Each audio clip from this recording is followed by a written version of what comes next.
வணக்கம். நான் உங்கள் டாக்டர் சிவகுமார். சர்க்கரை சாப்பிட்டாதே நம்ம ரத்தத்தில் சுகர் வேல்யூ ஏறும். சர்க்கரையே சாப்பிட்றது கிடையாது. காஃபியில், டீயில், ஏன் கேசரியில் கூட சர்க்கரை சேர்க்காம தான் சாப்பிட்றேன். இருந்தாலும் ரத்தத்தில் சுகர் வேல்யூ குறையவே மாட்டேங்குது. என்ன தான் பண்ணுறது? சர்க்கரையாக எடுத்துக்கிட்டால் தான் நம்ம ரத்தத்தில் சுகர் வேல்யூ ஏறணும் அப்படிங்கிறது அவசியம் கிடையாது. இட்லியில் சர்க்கரை இருக்குது, தோசையில் சர்க்கரை இருக்குது, பிரெட்டில் சர்க்கரை இருக்குது, தொட்டு சாப்பிட்ற சாஸில் கூட சர்க்கரை இருக்குது. நம்ம சாப்பிட்ற ஆல்மோஸ்ட் எல்லா உணவுகள்லையும் சர்க்கரை இருக்க தான் செய்யுது.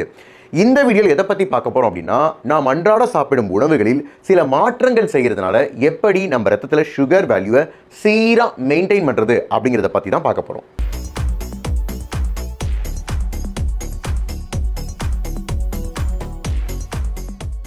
எந்த உணவை எடுத்துக்கிட்டாலும் நம்ம ரத்தத்தில் சுகர் வேல்யூ ஏறதான் செய்யும். ஆனால் சில உணவுகளை எடுத்துக்கிறது மூலமாக உடனே அதிகமாக ஏறிடுது. அதனால் இன்சுலின் அதிகமாக உற்பத்தி ஆகுது, உடல் பருமன், சர்க்கரை நோய், இருதய நோய்னு போயிட்டே இருக்குது. ஸோ எல்லாத்துக்கும் ஒரு ஆரம்ப புள்ளியாக நம்ம ரத்தத்தோட சுகர் வேல்யூ அப்படிங்கிறது இருக்குது. இது சீராக மெயின்டைன் பண்ணோம் அப்படின்னா எந்த பிரச்சனையும் வராது. அது எப்படி அப்படிங்கிறதுக்கு 3 டிப்ஸ் இருக்குது. Number 1, choose the correct food. நம்ம உணவில் எதை அதிகமாக எடுத்துக்கிறோம்? தானியம், காய்கறிகள், பழங்கள். தானியம் அப்படின்னு எடுத்துக்கிட்டால் 2 வகை. ஒன்று முழு தானியம், ஹோல் கிரெயின்ஸ். இன்னொன்று ரிஃபைன்டு கிரெயின்ஸ்.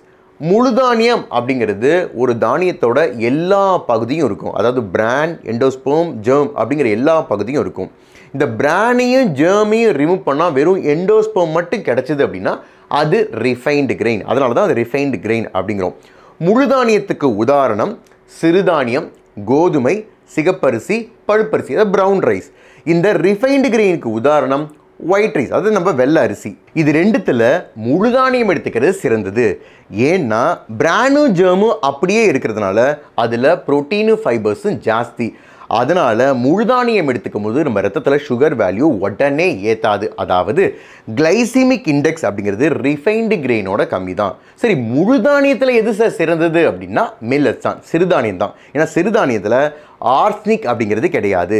இந்த சிகப்பரிசி, பழுப்பரிசி, இந்த ப்ரௌன் ரைஸ்லாம் ஆர்ஸ்னிக் இருக்கிறதுனால ஒரு வாரத்துக்கு 2 இல்லை 3 முறை எடுத்தால் போதும். இந்த சிறுதானியத்தை தினந்தோறும் எடுத்துக்கணும். ஐசிஎம்ஆர் படி ஒரு நாளைக்கு 90லேருந்து 100 கிராம் எடுப்பது அப்படிங்கிறது அவசியம். ராகி, கம்பு, திணை, குதிரைவாளி, சாமை, வரகு, பனிவரகு போன்ற சிறுதானியத்தை காலை மற்றும் இரவு உணவில் இட்லி, தோசை, பொங்கல், உப்மாவில் வெள்ளை அரிசிக்கு பதிலாக சிறுதானியத்தை சேர்த்துக்கலாம். மதிய உணவில் வெள்ளை சாதத்துக்கு பதிலாக சிறுதானிய சாதம் சேர்த்துக்கலாம். ஆனால் சில பேர்லாம் சிறுதானியத்தை கஞ்சியாக குடிப்பாங்க. சிறுதானியத்தை மட்டும் கிடையாதுங்க, எந்த ஒரு தானியத்தையும் கஞ்சியாக குடிக்கும்போது நம்ம ரத்தத்தில் சுகர் வேல்யூ உடனே ஏறதான் செய்யும். அதனால் கஞ்சியாக குடிக்கிறதுக்கு பதிலாக சாலிடாக கெட்டியான உணவாக எடுத்துக்கங்க, அதுதான் நல்லது. சார், நான் வெள்ளை சாதத்துக்கு பழகிட்டேன், இப்போ திடீர்னு சிறுதானியம் அப்படி இப்படி மாற முடியாது அப்படின்னா பரவாயில்ல. வெள்ளை சாதமே சாப்பிட்டாலும் உங்கள் சுகர் வேல்யூ உடனே ஏறாதபடி புரோட்டீனையும் ஃபைபர்ஸையும் சேர்த்து எடுத்துக்கங்க. உதாரணத்துக்கு காலை மற்றும் இரவு உணவில் இட்லி தோசை அளவை குறைச்சிட்டு சுண்டலையும் வெஜிடபிள் சாலடையும் சேர்த்துக்குங்க. பிளெயின் தோசைக்கு பதிலாக முட்டை தோசை சேர்த்துக்குங்க. இந்த பிரெட் பட்டர் ஜாமை ஆஃபீஸ்க்கு கொண்டு போகிற பழக்கம் இருந்ததுன்னா இந்த ஜாமை தவிர்த்துட்டு பிரெட் ஆம்லெட்டோ இல்லை நிறைய வெஜிடபிள் வச்சு சாண்ட்விச்சாக கொண்டு போங்க. ஓட்ஸ் சாப்பிட்ற பழக்கம் இருந்ததுன்னா பழங்கள், நட்ஸ் அண்ட் சீட்ஸ் சேர்த்து சாப்பிடுங்க.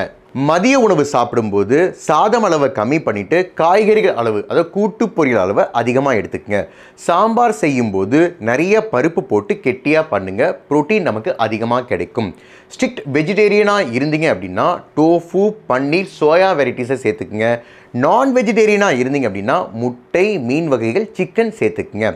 இன்னமும் உங்கள் ரத்தத்தில் சுகர் வேல்யூ ஏறாமல் பார்த்துக்கணும் அப்படின்னா இன்றைக்கி சமைத்த சாதத்தை ஃப்ரிட்ஜில் வச்சுட்டு நாளைக்கு சூடு பண்ணி சாப்பிட்டீங்க அப்படின்னா இன்னமும் அதோடைய கிளைசிமிக் இண்டெக்ஸ் வேல்யூ குறையும். இதுவரையும் தானியங்களை எப்படி எடுத்துக்கிறது அப்படிங்கிறத பார்த்தோம். அடுத்து காய்கறிகள். காய்கறிகள்னால் 3 வகை உண்டு. ஒன்று நார்ச்சத்து அதிகமாக இருக்கிற காய்கறிகள், இரண்டாவது சுகர் இருக்கிற காய்கறிகள், மூன்றாவது சுகர் அதாவது ஸ்டார்ச் அதிகமாக இருக்கிற காய்கறிகள். நார்ச்சத்து அதிகமாக இருக்கிற காய்கறிகள் என்னென்ன அப்படின்னா கீரை வகைகள், வாழைத்தண்டு, பீன்ஸ், அவரைக்காய், பாகற்காய். இது மாதிரி காய்கறிகள் தாராளமாக எடுத்துக்கலாம். அதுவும் கீரை அப்படிங்கிறது தினந்தோறும் எடுத்துக்க வேண்டியது. அடுத்து அது இரண்டாவது சுகர் இருக்கிற காய்கறிகள், அதாவது கேரட், பீட்ரூட், பரங்கிக்காய், பட்டாணி, இனிப்பு சோளம், இது மாதிரியான காய்களை எடுத்துக்கும் போது சமைக்கும் விதம் அப்படிங்கிறது ரொம்ப முக்கியம். அதாவது இது மாதிரியான காய்கறிகளை சமைக்கும் போது நறுக்கி கொஞ்சம் எண்ணெய் விட்டு வதக்கி எடுத்துக்கணும். நிறையா தண்ணீர் ஊற்றி பாயில் பண்ணி எடுத்துக்கக்கூடாது. மூன்றாவது, ஸ்டார்ச் அதிகமாக இருக்கிற காய்கறிகள். உதாரணத்துக்கு உருளைக்கிழங்கு, சக்கரவள்ளிக்கிழங்கு, கர்ணக்கிழங்கு, சேப்பக்கிழங்கு, மரவள்ளிக்கிழங்கு. ஸோ இது மாதிரியான காய்கறிகளை கொஞ்சமாக எடுத்துக்கணும். அதுவும் இன்னைக்கு வேக வைத்து ஃப்ரிட்ஜில் வச்சு நாளைக்கு சமைத்து சாப்பிட்றது நல்லது. ஏன்னா இப்படி செய்யும்போது அதோடைய ரெசிஸ்டன்ட் ஸ்டார்ச் அளவு அதிகரிக்கிறது. இது பேர் ஸ்டார்ச் ரெட்ரோகிரடேஷன் அப்படிம்பாங்க. அதாவது அந்த காய்கறிகளில் உள்ள ஸ்டார்ச்சோட ஸ்ட்ரக்சர் உருமாறுறதுனால நம்மளால் செரிமானம் செய்ய முடியாமல் நமக்கு கேலரிஸ் அதுலேருந்து கிடைக்காது. அது அப்படியே பெருங்குடலுக்கு போகும். அங்கே இருக்கிற பாக்டீரியா அதை மெட்டபலைஸ் பண்ணும். ஸோ கிழங்கு வகைகளை இப்படி சமைத்து சாப்பிடும்போது நம்ம ரத்தத்தில் சுகர் வேல்யூவை உடனே அதிகமாக ஏற்றாது. அடுத்து பழங்களை எடுத்துக்கிட்டாலும் நம்ம ரத்தத்தில் சுகர் வேல்யூ ஏறக்கூடாது அப்படின்னா லோ கிளைசிமிக் இண்டெக்ஸ் பழங்களாக எடுத்துக்கணும். உதாரணத்துக்கு ஆரஞ்சு, சாத்துக்குடி, ஆப்பிள், பேரிக்காய், ப்ளம்ஸ், மாதுளை, நவாப்பழம், கொய்யாப்பழம், இது மாதிரியான பழங்களை எடுத்துக்கிட்டாலும் நம்ம ரத்தத்தில் சுகர் வேல்யூ உடனே ஏறாது.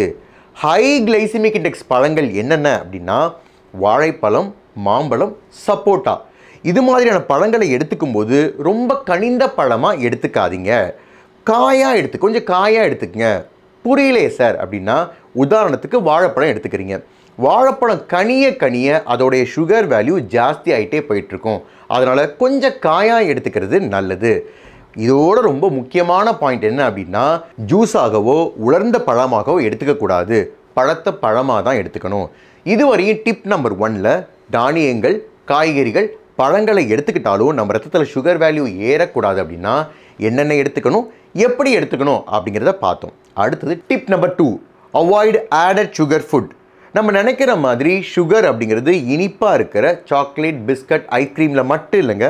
உரப்பாக இருக்கிற junk food, refined food, processed packed ஃபுட்டில் கூட இருக்கும். ஆனால் என்ன, சுகர் அப்படிங்கிற பேரில் இல்லாமல் ஒளிந்து இருக்கும். புரியலையே சார். நம்ம பொதுவாக என்ன பண்ணுவோம், ஒரு பேக்கடு ஃபுட்டை வாங்கி அதோடைய இன்க்ரீடியன்ஸை செக் பண்ணுவோம். அதில் சுகர் அப்படிங்கிற பேர் இருக்கான்னு பார்ப்போம். அப்படியும் இல்லைனா maximum glucose, fructose, sucrose, lactose, maltose, galactose அப்படிங்கிற பேரில் சுகர் இருக்கான்னு பார்ப்போம். இல்லை அப்படின்னா சுகர் இல்லை அப்படின்னு உறுதி செஞ்சுப்போம். ஆனால் இதை தவிர சுகர் அப்படிங்கிறது பல பேர்களில் ஒளிந்திருக்கும். Dextrin, dextrose, maltodextrin, barley malt, diastatic malt, caramel, beet sugar, cane sugar, coconut sugar, date sugar, grape sugar, icing sugar, invert sugar, yellow sugar. இப்போ நான் சொன்னது எல்லாமே சாலிட் ஃபார்ம் ஆஃப் சுகர் மட்டும்தான்.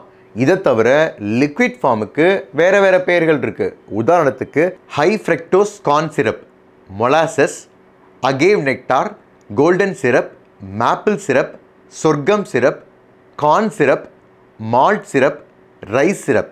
இதை தவிர எக்கச்சக்க பெயர்களில் இருக்குது. சுகர் அப்படிங்கிற பிரச்சனை எத்தனை ரூபத்தில் இருக்குது பாருங்கள். ஸோ நம்ம ரத்தத்தில் சுகர் வேல்யூ உடனே அதிகமாக ஏறக்கூடாது அப்படின்னா இது மாதிரியான உணவுகளை தவிர்ப்பது நல்லது. Tip number 3, follow proper eating technique. Mindful ஈட்டிங்க, அதாவது சாப்பிடும்போது கவனம் சாப்பாட்டில் இருக்கணும்.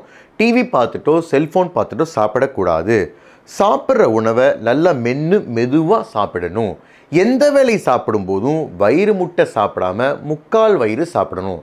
அதே சமயம் சாப்பிடும் நேரத்தையும் கரெக்டாக ரெகுலராக மெயின்டைன் பண்ணிகிட்டே வரணும். இந்த 3 டிப்ஸையும் ஃபாலோ பண்ணுறதுனால நம்ம ரத்தத்தில் சுகர் வேல்யூ உடனே அதிகமாக ஏறாது. அட்டாமிக் ஹேபிட்ஸ் அப்படின்னு ஒரு புத்தகம் இருக்குங்க. அந்த புத்தகத்தில் என்ன சொல்லியிருப்பாங்க அப்படின்னா எல்லாருக்கும் ஒரு கோல் இருக்கும், அது ஒரு இலக்கு இருக்கும்.